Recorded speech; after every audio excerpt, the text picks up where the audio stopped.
बिस्मिल्लाहिर्रहमानिर्रहीम। अस्सलामुअलैकुम। ज़ायक़ा पकवान 786 में आपको खुशामदीद कहते हैं। अल्लाह ताला आपको और आपके वालिदैन को भरपूर सेहत के साथ लंबी उम्र अता फरमाए। आमीन सुम्मा आमीन। तो व्यूअर्स, कैसे हैं आप सब? उम्मीद करती हूँ आप सब खैरियत से होंगे। आज हम आपके साथ रेसिपी शेयर कर रहे हैं कीमा और शिमला। ठीक है, रेसिपी अच्छी लगे तो लाइक और शेयर ज़रूर कीजिएगा। चले चलते हैं, रेसिपी शुरू करते हैं। यहाँ पर देखिए मैंने पैन रख दिया है और फ्लेम भी इस वक्त ऑन है। यहाँ पे सबसे पहले डालेंगे हम तेल। तेल देखिए गर्म हो गया है। अब यहाँ पर मैंने एक बड़ी इलायची ले ली है, 2 से 3 छोटे छोटे से दालचीनी के पीसीज हैं और थोड़ा सा यानी ½ टीस्पून ज़ीरा। बस ये खड़े मसाले हल्के से क्रैकल हो जाए। मसाले हमारे जो हमने खड़े मसाले डाले थे ना, वो अच्छे से क्रैकल हो गए। यहाँ पर डालेंगे हम प्याज, 2 बड़े साइज़ की प्याज की, इसको मैंने बारीक कटिंग कर ली है। प्याज हमारी गोल्डन ब्राउन हो गई। यहाँ पर डालेंगे हम 1 टीस्पून लहसुन और 1 टीस्पून अदरक का पेस्ट, और इसको भी हम थोड़ा सा इसमें मिला लें। बस इसके साथ ही हम डाल देंगे कीमा मैंने आधा किलो लिया है, 1 पाव शिमला के लिए। तो बस इसको भी हम लहसुन के साथ अच्छी तरह से भूनेंगे ताकि कीमे की अच्छी सी एक स्मेल चली जाए। वैसे तो हमने इसमें देखें डाला है ना, बड़ी इलायची जो होती है ना, वो गोश्त की स्मेल दूर करने के लिए सबसे बेस्ट है। तो बड़ी इलायची ज़रूर डालिया करें कीमे में या गोश्त में, इसकी स्मेल दूर हो जाती है। कीमे की हमने अच्छी तरह से लहसुन अदरक में भुनाई कर ली है और तेल भी देखिए बिल्कुल सेपरेट हो गया। अब इसी पॉइंट पे डालेंगे हम, मेरे पास सूखे मसाले हैं ये। 1.5 टेबल मैंने पिसा हुआ धनिया लिया है और 1 टेबल स्पून मैंने पिसी मिर्च ली है, 1 टीस्पून नमक, 1 टीस्पून कुटी मिर्च, 1 टीस्पून पिसी हुई कश्मीरी लाल मिर्च और ½ टीस्पून हल्दी। ठीक है, नमक आप अपने टेस्ट के अकॉर्डिंग ले लीजिए। ये सब हम इसमें डाल देंगे और इसके साथ ही डाल देंगे हम टमाटर। 3 मेरे पास दरमियाने साइज़ के टमाटर थे, इसका मैंने पेस्ट बना लिया है। आप चाहें तो काट के भी डाल सकती हैं, बस ये कि भुनाई जल्दी हो जाएगी। बस इसके साथ ही हम इसको भूनेंगे अच्छी तरह से। टमाटर का पानी भी देखिए अच्छा खासा खुश्क हो गया इसमें। ठीक है, कीमा थोड़ा सा हमारा मोटा है ये देखिए।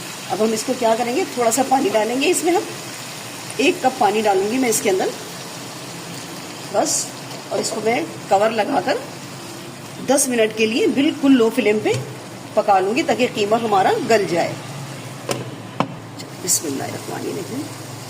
देखिए 10 मिनट मैंने इसको पानी डाल के ना गला लिया है। कीमा भी गल गया। मैंने बीच में एक दफ़ा खोल के देख लिया था, नमक कम लगा था तो मैंने इसमें नमक भी शामिल कर दिया है।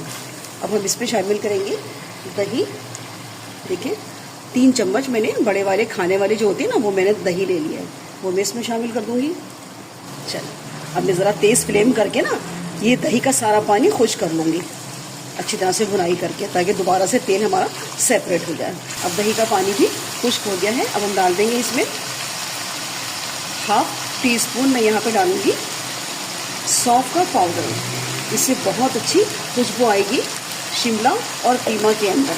आप डाल के देखिएगा कितनी प्यारी खुशबू देखिए आने लगी है डालते ही साथ। और यहाँ पे डालेंगे हम थोड़ा सा गरम मसाला,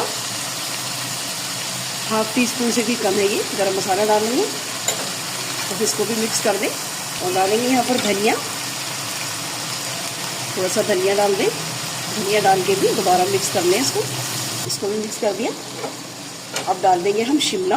देखिए मैंने 2 शिमला, 1 पाव था ये, जो मैंने कटिंग कर लिया इस तरह से देखिए क्यूब्स की शक्ल में, तो वो हम इसमें डाल देंगे। अब हम क्या करेंगे, शिमला को हमें ज़्यादा पकाना नहीं है। यहाँ पर हम शिमला डाल के भी इसका कवर लगा देंगे और हमें इसको ज़्यादा पकाना नहीं है। शिमला को एकदम से मैश ही नहीं करना है इसको, क्योंकि शिमला हल्का हल्का सा क्रंची होता है ना, तो फिर अच्छा लगता है कीमे के अंदर। तो बस मैं इसको मिक्स करके और इसको कम से कम 3 मिनट में लो आँच पे छोड़ दूँगी ताकि हमारा शिमला जो है हल्का सा सॉफ्ट हो जाए। अच्छा, देखिए मैंने इसको दम वाली आँच पे रख लिया था। ठीक है, कम से कम 3 से 4 मिनट रखा है। देखिए अच्छे से हमारे शिमला भी सॉफ्ट हो गए और देखिए माशाल्लाह से तेल बिल्कुल ऊपर आ गया है। तो बस शिमला और कीमा हमारा तैयार है। रेसिपी अच्छी लगा करें तो लाइक और शेयर ज़रूर कीजिएगा, और चैनल पे नए हैं तो चैनल को सब्सक्राइब करके बेल आइकन के बटन को प्रेस कर लें। मिलते हैं नेक्स्ट वीडियो में एक नई रेसिपी के साथ। अल्लाह हाफिज़।